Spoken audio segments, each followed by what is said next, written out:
या शायद कुछ लोग आपके बीच से मुझे जानते भी होंगे।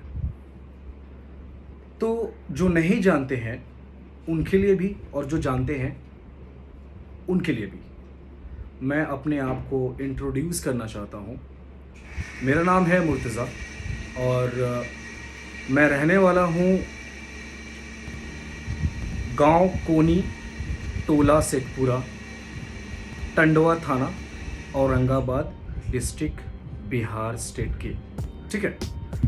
तो मेरी लाइफ स्टोरी बहुत ही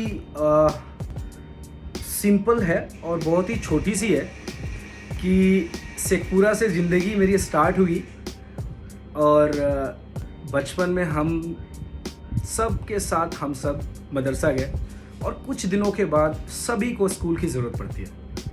तो स्कूल के नाम पे हमारा एक ही स्कूल था जो हमारे एरिया में था, चाहे वो शेखपुरा हो, चाहे वो खजूरी हो, और चाहे इधर आप आ जाइए कोनी, बेनी, मलवरिया, ये 5-6 गांव को मिला करके एक स्कूल जो था उसका नाम था बाल विद्या निकेतन, जो कोनी और खजूरी, ये शेखपुरा और खजूरी पुल के बीच में डिवाइड करता था इस चीज़ को।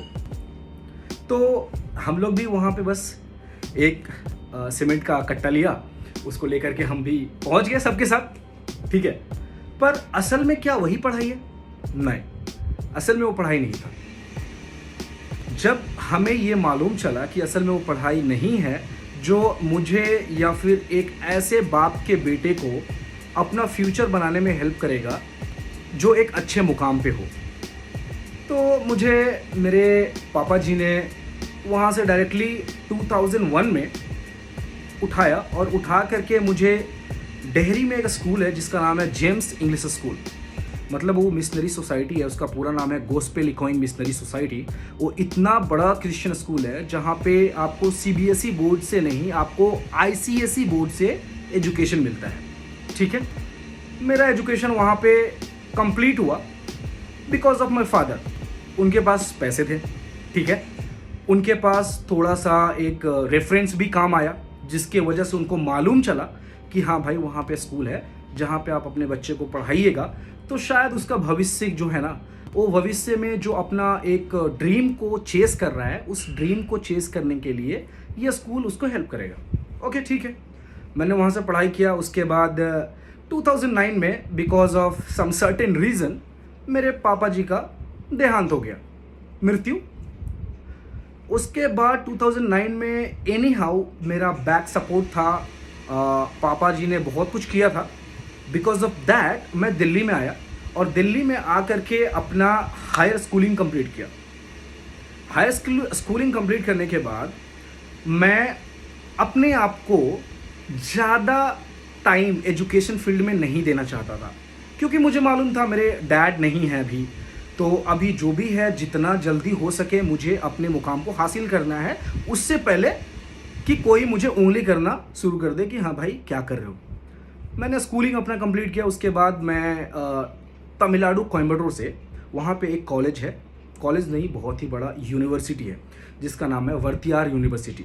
तो वर्तियार यूनिवर्सिटी एक सेमी गवर्नमेंट यूनिवर्सिटी है जहाँ से मैंने होटल मैनेजमेंट का बीएससी डिग्री, 3 साल का डिग्री होता है, 4 साल की भी होता है, मैंने डिग्री लिया। उसके बाद मैं एक प्रॉपर्टी जो यूएस एक कह सकते हैं कि एक इंटरनेशनल बेस कंपनी जो हायत है, हायत एक ऐसा होटल मेंटेन करता है जो पूरे वर्ल्ड वाइड है। ठीक है। हायत एक बहुत ही बड़ा चेन है और लग्जीरियस चेन है। ठीक है। इंडिया में आप कुछ सोच सकते हैं, आईटीसी, अंदाज जो है हायत के अंदर ही आता है, ताज है, कुछ प्रॉपर्टीज़ है, बट मैं हायत दिल्ली में अपना करियर को स्टार्ट किया। तो करियर को स्टार्ट करने में जो मेरा एक सबसे बेसिक जो ज़रूरत था वो था मेरी नॉलेज अबाउट लैंग्वेज। तो जो मैंने जेम्स इंग्लिश स्कूल से, जो मैंने पहला स्कूल से 9th और 10th तक पढ़ा, तो उसमें जो मैंने इंग्लिश सीखा, जो मेरा बेसिक नॉलेज था, उसके बदौलत मैंने आज होटल मैनेजमेंट किया और मैं एक मल्टीनेशनल कंपनी के साथ मैंने अपना करियर को स्टार्ट किया। ओके, ठीक है। 2 साल में मैंने अपने आप को मूव किया आईटीसी के अंदर और 1 साल के अंदर currently I am working in Dubai.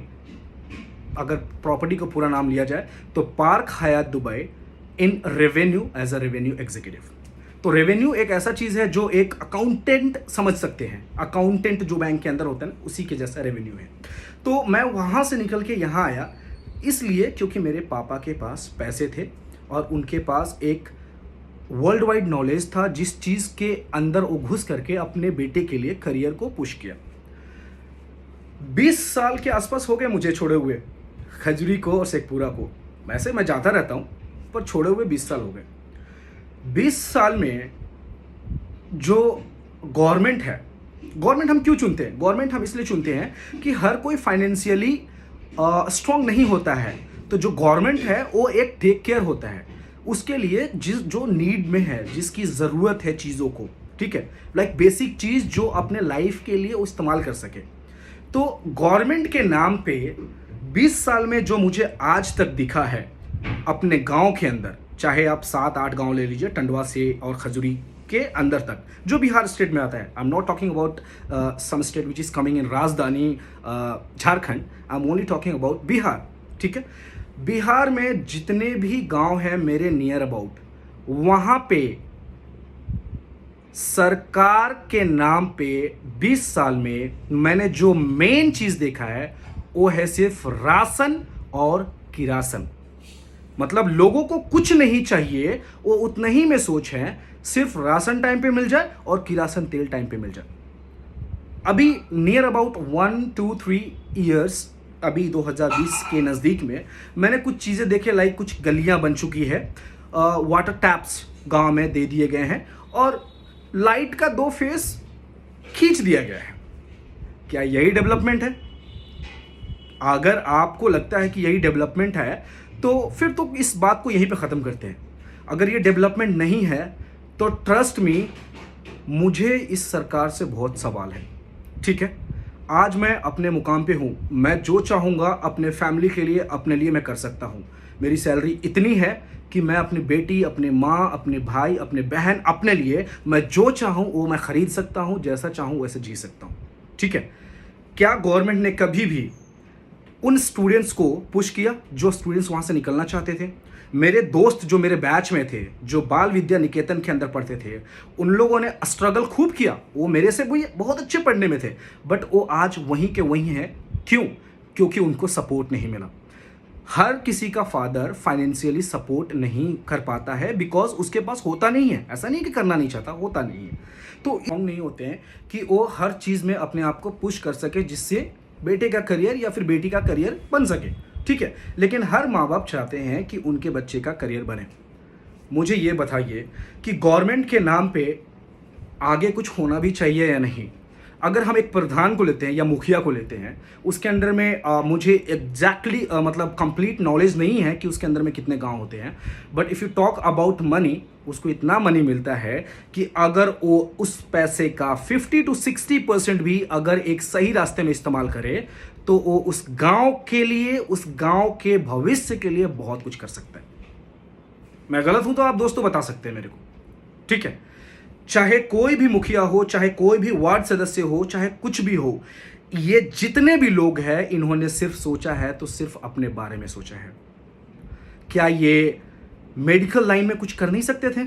क्या ये 4 गांव को मिला करके एक अपना बजट जो गवर्नमेंट के पास से आता है उसके बजट में क्या ये एक मेडिकल शॉप नहीं खोल सकते हैं, जो एक कॉमन सी ज़रूरत है सभी लोगों के लिए?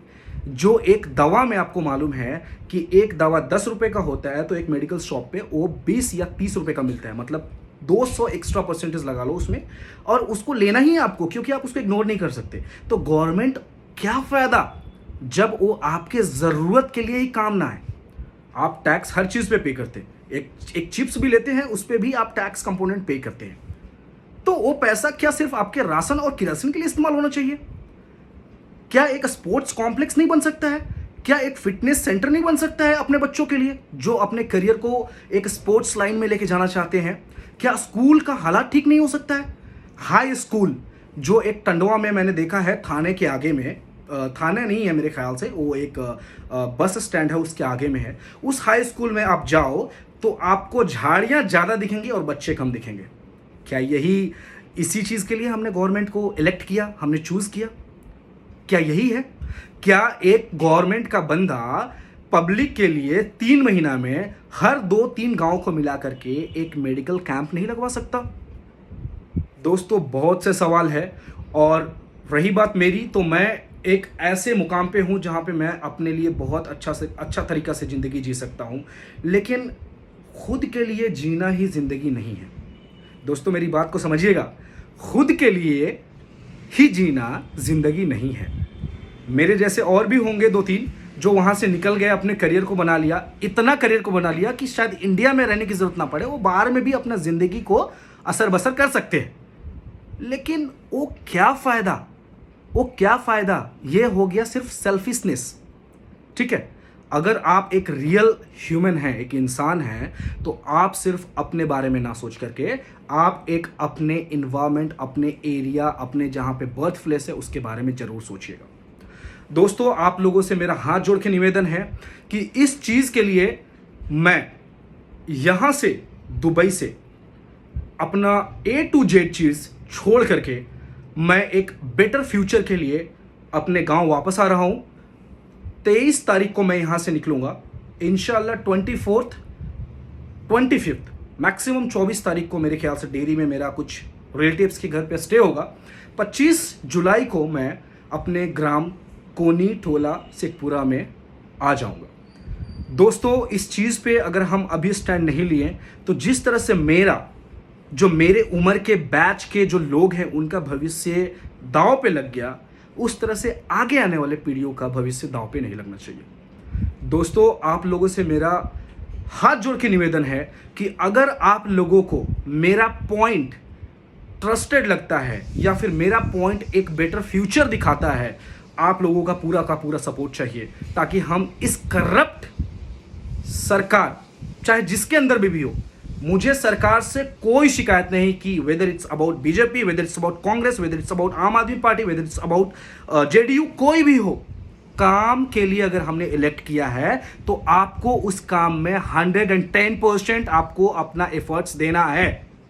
अगर आप मेरी बात समझ रहे होंगे तो आपका मेरे को पूरा सपोर्ट चाहिए, मेरे पीछे नहीं, मेरे साथ, ताकि हम एक न्यू जनरेशन का टीम को लेकर के आगे बढ़ सके और हम एक अच्छा फ्यूचर आने वाले बच्चों के लिए बना सके। अगर आपको मेरी पॉइंट्स अच्छी लगती है तो इस चीज़ पे आपका राय का इंतज़ार करता हूं। तब तक के लिए धन्यवाद, नमस्कार, जय हिंद।